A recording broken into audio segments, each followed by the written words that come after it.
You see, people who are in fear of death are constantly afraid.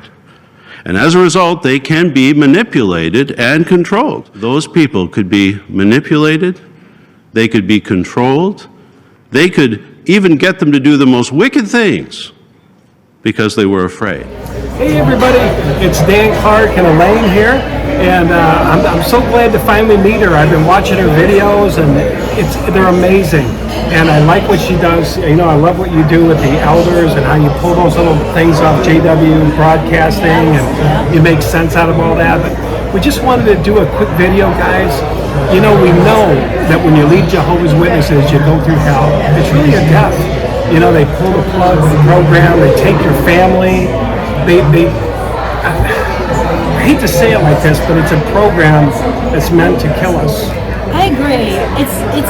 First of all, it's a social shaming. Look what happens to us. We have to go into this isolation, and we lose everybody. And you know, there was probably 30 years for me that I never saw another ex-Jehovah's Witness. Wow. And the beautiful thing is now that this organization is imploding, there's so many of us. It's like a convention when you travel now. It's like, Elaine, where you at? Why don't we get together? And then we're here. My wife's over here, Angela's having a nice conversation. But, you know, I want to say this, Elaine, because I'm talking to a lot of people, and they feel alone. There's no reason to be alone. There's hundreds of thousands of us now that have left, and we've gotten rid of the program, and we went through the stuff that we went through, the abandonment and all the crazy stuff. Just think, we've had our program pulled, we've had our family pulled, we're not on the Watchtower feeder anymore, so we're kind of empty, abandoned, lost, but we don't have to be. We can join up with like Elaine and me and all the different EXJWs that are out there. We're out there for you. We're out there to be friends. And I know a guy right now down in Iowa. He's really by himself, and he's trying to get a group together. They say, please, let's meet. I'll even buy the pizzas, he said. Friend Jeff, really, you know. Oh yeah, that's great. That's wonderful. Well, listen, there's life outside of Watchtower. This is when leaving this organization, even though it sounds like everything's ending, it's really the beginning. Because now we can, you know, here's the thing, I can be anybody I want to be. I can do anything I want to do here. Yes, you know what I yes. realize? I like who I am.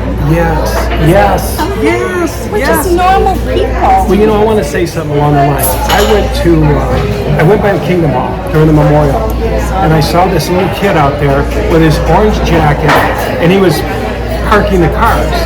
And my heart went out to him. I remember when that was a big thing, parking the cars, handling the microphones, the sound. But then I realized that Watchtower, over time, erodes you. You can't do enough, it beats you down, you know. But what happened was I realized that that's not the only life, that's not handling a microphone and reading the Watchtower is not the life you were meant to live. And that's what I learned too. I didn't know I was an artist. I'm an artist. I'm not bragging, okay? I'm an artist, I'm a business owner, I got a beautiful home, I got a beautiful wife, I got.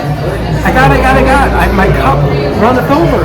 And I like me too. I love me. You know what I mean? You fall in love with yourself, you love everybody. There's life after the Watchtower. There's life and life more abundant after the Watchtower. You're going to let it go. And in order to grab onto something else, you got to let go of this thing. And I had to let go, and I know a lot of people that are in process of letting go. But we're both telling you, your life, your real life is waiting. And I say this on the 6 screens all the time. You've been eating crumbs. I'm telling you, if you're just feeding from Watchtower, you are just eating crumbs. You're just following these men, trying to appease men. Maybe they'll make me a ministerial servant. Maybe, you know, it's a joke. It's a joke because I'll tell you why it's a joke. You can agree with me or not. But I'm not trying to be religious, but the Bible says we're made in God's image and likeness. That's a hell of a lot bigger than handling a microphone. Made in God's image and likeness. What kind of gifts do I not know that are up on the shelf being ready to be downloaded into me? Look at her. she looks healthy, she looks whole. It's like your life's waiting. Yeah, that's right. That's right. And when I was, actually all my life as a witness, but especially when I was exiting, I got talked into meeting with the elders one last time, which was a mistake because you know what? That's never in our best interest. But they told me graphically if I left the organization what was going to happen to me, and I'm not going to repeat it. You can use your imagination, but you know what? I walked away from that meeting in defeat, of course, but one of the things I said, I was like, wait a minute, that's not going to happen to me. Those things are not going to happen to me. And they didn't. I was in control. And it took me a long time to heal from all of that, but I did. And I just want to encourage you, listen, if you are chemo, I get it because they take so much away from us when we try to leave this organization. So I get taking your time to exit and leave, but listen, there's a whole community of ex-Jehovah's Witnesses out here for you. And listen, I heard Dan was in town. I just had to meet him, and it's just been a wonderful conversation with all of us. And I just wanted to encourage you to move forward and let your life begin. Yes, So, I just want to say on my way out to see Elaine and all these people, it was like I saw Jeff, I saw Debbie, Guy Moore. There's people all on the journey. You remember when you were a witness and you traveled? You go into town and you know the witnesses and you all of a sudden have friends. It's like that now. They're just ex-witnesses. that's right, exactly. So we got to see all the people on the journey, and guess what? Right after this meeting, we got to meet another group. And where are we going to meet them at? You're just north of. So it's weird to think, but now we're getting in the EXJW groups and That's meeting right. everybody, but more healthy, more whole, more Genuine. complete, genuine. We don't have any agendas. It's just a beautiful thing. And the thing is we all have this commonality, and the things that maybe we used to think about ourselves as witnesses, that there was something wrong with us. Like my sister said to me many years ago, you never paid attention at the meetings. Well, you know what? I find that everybody else on the outside, they never were able to pay attention at the meetings. So you get to have these wonderful conversations with other fellow ex-Jehovah's Witnesses and realize that, you know what, we were very, very normal. Yes. So. And life goes on, and I really believe that I was meant to be blessed. I believe that the prodigal son story, when you return home, everything I have is yours. I'm experiencing it. She's experienced it. We have overflow, meaning we have everything we need and more. And so that's the blessing. And so we're just happy that there's life after. We're evidence of it. You're seeing living proof that there's life after this religion. There definitely is life. Watchtower was never meant to be our medium. And they are mediums. I am sorry. When a man says, you better listen to me like your life depends on it, because it does. Stephen Lett, that's a medium. And he says, we're the ones who hear Jehovah's Voice. Tony Morris. Even if it doesn't seem practical from a human standpoint. That's what they say. You obey, even if it doesn't seem practical from a human standpoint. That scares me. Isn't that scary? That scares me. That really scares That's me. horrific. And I'll tell you what, when Tony Morris lit that match, when he said, won't you be glad when all, they use the Bible always to cover them, because he asked, but when he said, won't you be glad when they're all dead, which is me and her, and all the other EXJWs and anybody else who's left, he goes, won't you be glad when they're all dead? And they gave kind of a little applause, and he pulled out the match, you remember, and blew it out. He's talking about blowing out our candles. God gave us that life. Not for Tony Morris to blow it out, but that was showing me the satanic nature of putting yourself in subjection to men. And who says that? Yeah, who said does that? Would the Pope say that? Could you imagine the Pope say, won't you be glad when they're all dead, when the genocide happens? You better listen to me like your life depends on it, because it does. And Jehovah knows what you have. And Jehovah, honor Jehovah with your valuable things. Have you heard some of those talks with the money? What's happened? They never asked for money when we were in there. They didn't ask when I was in there. How about No, you? they mentioned it. Yeah. They bragged about not having a collection plate, but all that contribution box was always right in the back of the Kingdom Hall, you know? Good point. I was too dumbed down. I didn't know. I never left anything in it. I paid for my Watchtower. So I like, had to Brother as Clark, well. Well, and that's right, because back when we were in, we had to pay for our own magazines and then peddle them as salesmen for free. Oh my God, they got double pay. We definitely paid for them, and you think about that. It's $1 million bestseller every month. All their books, we didn't buy one book, we bought 10 books. That's right. At the assembly, Yes. there would be like a new book is out all the year, and then we would have to buy them. Every member of the family had to buy a book to Yes. study. Yes. What a scam! What a scam. So, you know, these mediums we've cut ourselves off from, it's hard. They've programmed us to fail. They've told us we're a dog returning the mire. They've given us all these names, apostates. They've made it real hard. But if we can make it through, if we can operate for a little while without the program being there, the feeder, the governing body, Watchtower feeder, if we can operate without that, operate without the family. And I want to say this, we've had a couple of suicides lately, and I'm telling you, you got to prepare to exit. You got to prepare, you got to have some friends. I hope this video ain't too long. No. But prepare. It's a big thing. They're getting more, I would say they're getting more hostile because, or quick to react. Like this last one, I mean, they pounced on me. You know, they pounced on me when I left. I didn't know they were going to do that. Do you know I didn't believe my mom was going to disown me? I did not believe it. I knew it. Didn't I? I knew it. No, Mom, you're not going to leave. Yeah, your mom was pretty vocal, but when my mom went like this and said your dad would be ashamed of you, I'm like, Mom, what happened? You're gone. My brothers, you're gone. So I guess I just want to say, man, when people are thinking about exiting, pray about it. Get some friends outside, some things. But what they're there for is to help you through. Like she said, you'll find out real soon that Jehovah's hand didn't come over the mountain and rip you out of your car and shake you, and like the Jurassic Park movies. But you'll find out, wow, that person was pretty loving to me. Wow, that neighbor was pretty loving to me. That coworker is helping me. And you'll start to realize, and you'll start to let this cloud that you're in, it'll start to diminish. And you'll move into a place where you feel safe.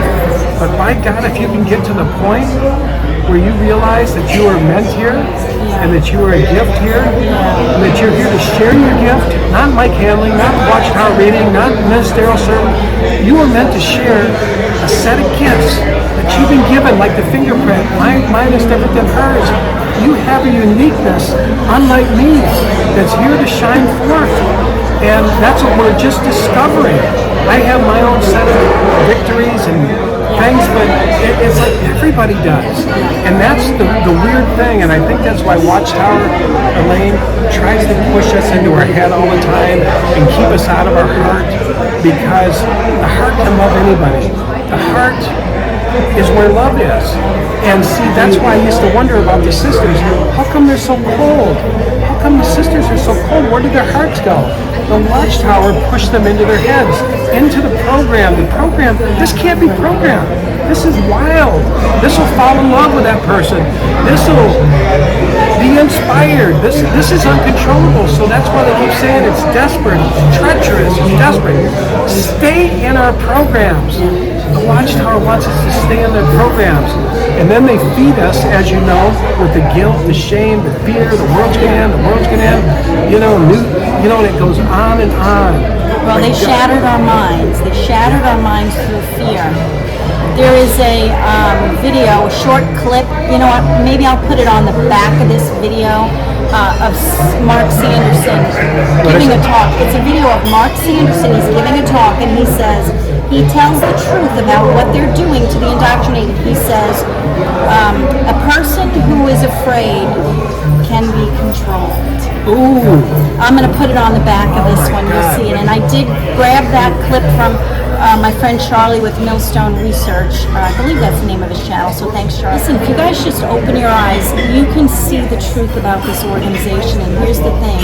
They're being exposed for who they are. The light shines in the darkness.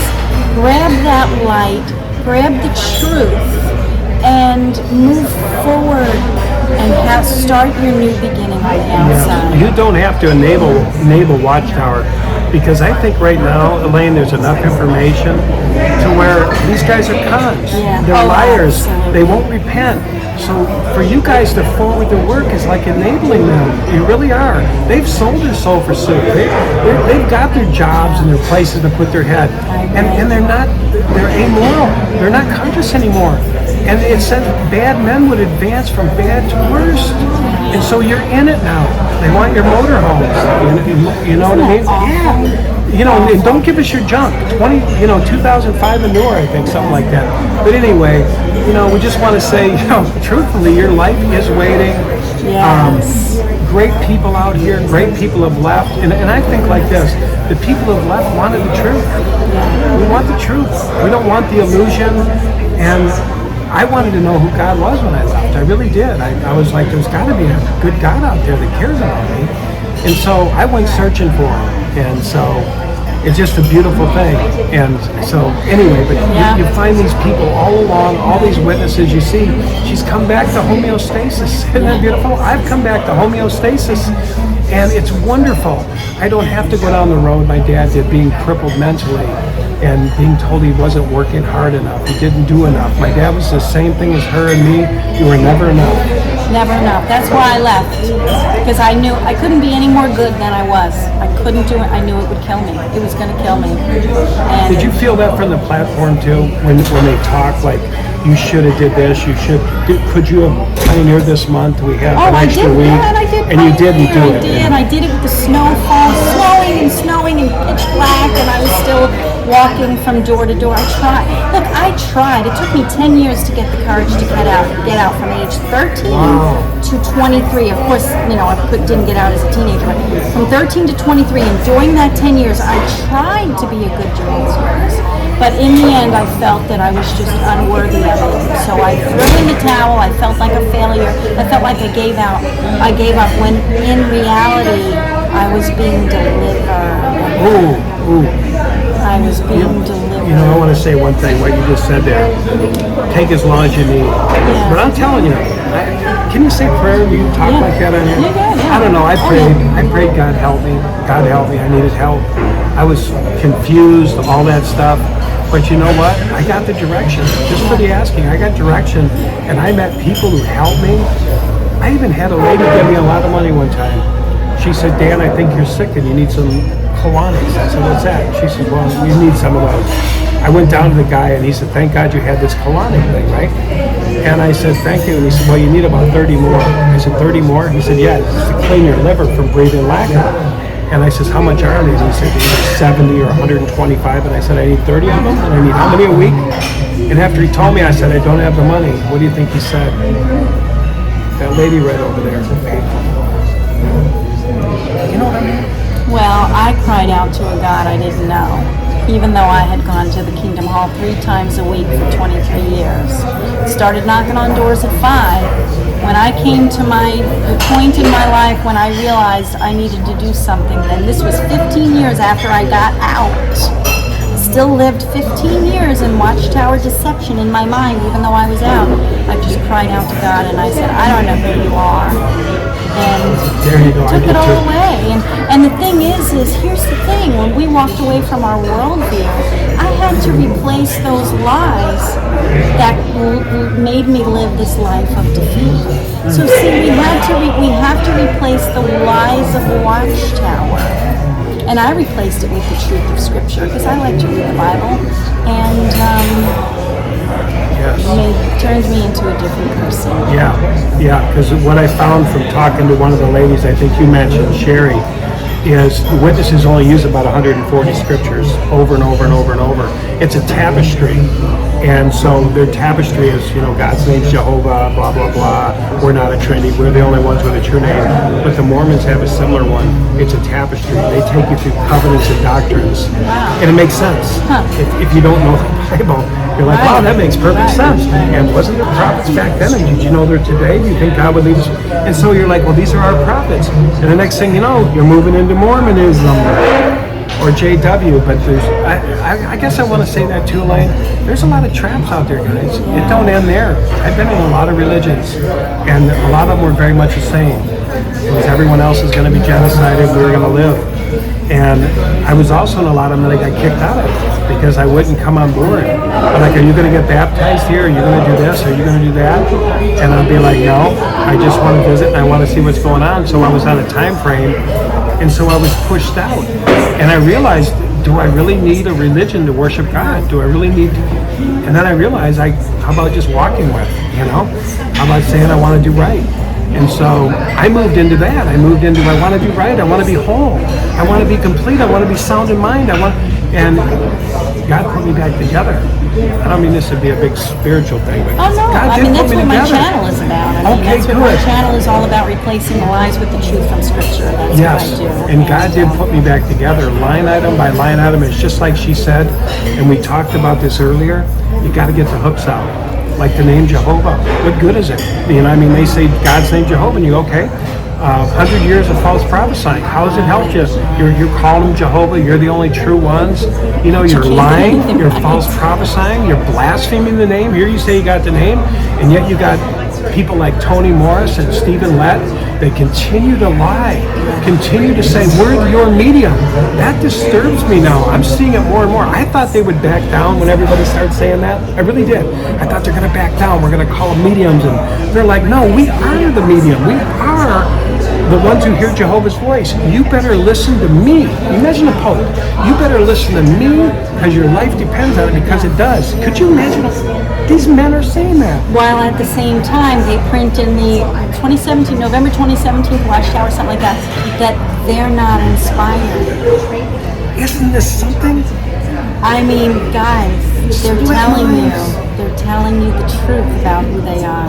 That's right. Horrific. And they know they've got you brainwashed, so the truth of it is, they probably can't even hear that because they've been so indoctrinated. Right. The record players playing, they're the governing body. They're who Jesus pointed over his belongings to give you spiritual food at the proper time. See, that's the running program, but they're saying in front of everybody, we're not inspired.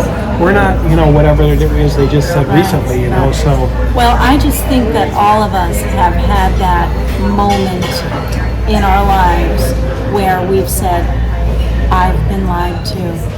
Everything of my whole life was a lie. Yeah. That is really scary. But listen, guys, it's your new beginning. It's your new beginning. There's a whole life out here. That's right. And sometimes you got to die before the new light, new awakening to be raised up. You got to die.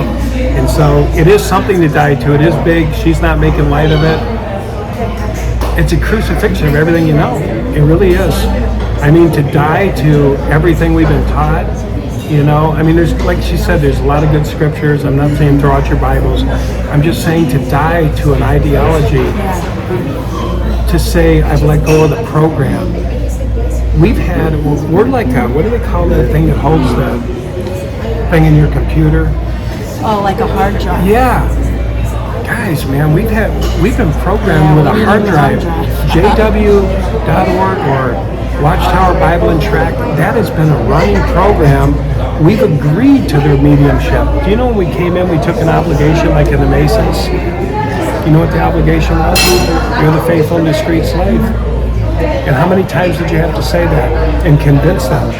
4 or 5 elders, you had to go and say, you're the medium. You're the ones who's going to give me the spiritual food, which means you're going to be dumbed down, sit there and wait for instruction, right? And hear the Bible say at the same time, put not your trust in nobles, nor the sons of earthly men who know salvation belongs. But yet they're saying we're the mediator. And so because we took that obligation, we allowed governing body to run our temples. And to just have it yanked out, because that's what happens when you leave, guys. You're cut off. The feeding tube's cut off. It feels pretty empty up here. It feels pretty desolate. Then you're abandoned by your family and everyone you've known. I went through it. I watched those people walk by me and my wife in the store. People I had dinner with for years who never knew me. And so I'm like, wow. But like Elaine said, if you can get through the low place, which God says, I'm with you in the low place. I'm never going to abandon you. That's the biggest, don't you think that's the biggest surprise? When you Absolutely. found out you weren't abandoned? Well, and Jesus said, come as you are. Yes. Come to me, all you I'll meet who you are where you're at. lowly and burdened, something like that, and I will give you rest. So don't wait until you're perfect. That's good. You come as you are. And I'll I meet you will where give you're you at. rest. I'll meet you right where you're at. In the low place, I'll meet you right there. And so we both experienced it. I've met it, and you know, I just felt like when I went through my surrender, I said, God help me. I felt like I was carried. I didn't have the load. I had overshadowing. I didn't have the feeling my parents. I was comforted in some supernatural way. You believe that? I do. And you know, I left in the late 80s, 88, 89, somewhere around there, and there was no EXJWs at that point, and I was alone. But and let me tell you, I felt like the monkey was off my back. That's such a saying in the States here. The burden was lifted, and as hard as it was for me, because I was homeless, it doesn't mean I was living on the streets, but I had, you know, places to live, temporary, but I never looked back once. I never said, oh my gosh, should I have gone back? It was that bad for me. And I never dealt with any sexual abuse or anything like that, but just trying to conform to the Jehovah's Witness model, I couldn't do it anymore. I was as good as I could be, and it wasn't enough. So I think a lot of people have felt that. I never felt good enough. I felt like when I went door to door, they would say at this service meeting, could you have went to 2 more doors? Could you have went 1 more hour? Could you have maybe handed 1 more book? Did you give Jehovah your best? I didn't. I didn't give Jehovah. I felt like, I don't know, it was never enough. There was so much guilt running from the stage. And so, like Elaine said, that'll kill you. She was starting to die in there. And that's one thing I want to say, Elaine, over time, the younger people look healthy when you go in. But you know what happened with me when I went in there one day? I looked at this person conducting the Bible study, and I said, is that him in the wedding picture? wow. And I said, is that her? And I was like, it is. Only difference now was her hair was falling out, literally by the chunks, and her husband was trying to play ministerial servant. He wasn't taking care of the family, wasn't working, and it was like, this was early on. I looked at the picture, and then I started seeing it everywhere. And it was like, these are the Prozac sisters. Why were they the Prozac sisters? Because they were trying to do everything, you know what I mean? Carry these big loads and abuse and men are, you know, all that stuff. And so, anyway, it's a heavy load. It is, and it's tragic, and it's sad, and I pray for the ex-Jehovah's Witness community, and just know that we're here for you. They call us the apostates, but we're the whistleblowers. Yes. Listen, we conquered the organization. Yes. We rose above them, and we're here, and we're living testimonies. Yeah, and that's what we are, of what God can do. And we just wanted to film this video just to show you. Listen, there's camaraderie. I'd never even met Dan, but as soon as he walked in, I was like, oh my gosh, brother. Gave him a big hug. Yeah. And Angela. Brothers and sisters, just, you know, it goes on, but only like she said, it's much more healthy. We don't have judgment and guilt. We don't have the monkey on our back, and we know what that feels like. I just want to say, I know what that monkey on your back is about, because I prayed God would kill me. I couldn't get it off. That was the guilt and shame. And I had it out with God. I just grabbed this thing that was on my back, and I said, Lord, kill me. Take me out, because I can't live like this. Just like her, we can't live with this guilt, this crushing burden that's on us. We can't go forward, Lord. Help us. Yes. And it was removed. It was taken off. I call it overshadowing, but I felt lighter. I felt good. I felt more whole. And then God showed me my wife. Got a beautiful wife for you. I got, you know, you guys are going to start a business together. I never saw myself as a business owner, author, painter, so many things, guys. I never dreamed I'd have a house in this thing. I never dreamed I'd have a beautiful relationship with my kids. My kids are all out of the organization. And I actually love my kids. And I would tell you this too. I can actually love the people in the world. You couldn't do that as a witness. How can you wish someone dead and say you love them at the same time? I truly love. I don't care if you're a Hindu. I don't care if you're a Buddhist. I don't care what you are. I love you. And I realized that that prodigal son that went is all of us, and it's all of them. And they all have an opportunity to go out and come back home just like I did. So all I do is wish them well, whichever road they're on, coming home or going away. Father didn't say I pulled the plug because you're going away. He says, I'll be looking for you when you come back. Right. And what that meant is you just go in many religions. Wherever you go, you go. Yeah. And the prodigal son came back right after he was wallowing in the pigs, so he was at his worst. And the father welcomed him back. And that's where I was. I came to the end of myself. I lost my home, I was lost in alcohol. I didn't know I was an alcoholic, but I was a witness. I was drinking with everybody else. I think 32 ounces at the Applebee's. Yeah. After the meetings, we were all drinking. So when I got out, that was there, but I didn't have the organization, so it kind of overtook me. So I haven't drank now. Now here's what I want to say too. I haven't drank in 18 years, and I don't miss it. I can pour it for people. If people want booze, I'll pour it, I'll go buy it. I have no desire to drink because it's poison for me. And you don't have that void to fill. I don't have that void to fill. Yeah. And I want to say that because, man, I'll tell you what, I know a lot of witnesses that are alcoholics, and it hurts me. I watch them and I'm like, oh, God. But we never called ourselves that. Did you guys drink a lot in your congregations? I didn't, so I didn't notice. Okay. I I would always look for the congregation with a big party and thing, and we'd all go out and drink and do all kinds of stuff. But, you're the same when you leave. You have the same things to work through, whether you're in the organization or without. It makes it a little worse if you're drinking and you leave. Sometimes you need to cope, but I'll tell you what, if you don't need it and you can not do it, it makes the transition a lot easier, wouldn't you think? Absolutely.